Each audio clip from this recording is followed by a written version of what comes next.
আর সারা রাত লা ইলাহা ইল্লাল্লাহর জিকির করবেন, সকালবেলা আবার লা ইলাহা ইল্লাল্লাহর জিকির শুরু করবেন। দেখবেন স্বাদের মধ্যে কোনো পার্থক্য নাই, বরঞ্চ স্বাদ আরো বাড়তেই থাকে, বাড়তেই থাকে, বাড়তেই থাকে। কথা ঠিক কিনা?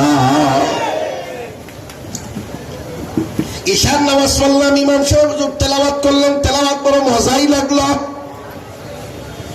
এই যে জিন্দিক পড়া সূরা ফাতিহার তেলাওয়াত শুনেন, আলহামদুলিল্লাহি রাব্বিল আলামিন আর রহমানির রহিম মালিকি ইয়াউমিদ্দিন ইয়াকা না'বুদু ওয়া ইয়াকা নাস্তাঈন।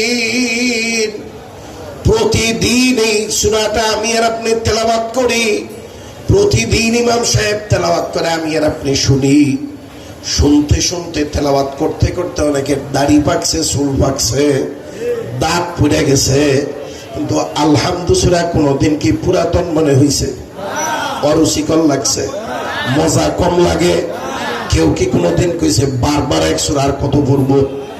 এটা একটু ঘুরে ফেরার দরকার। একথা কইছে কেউ?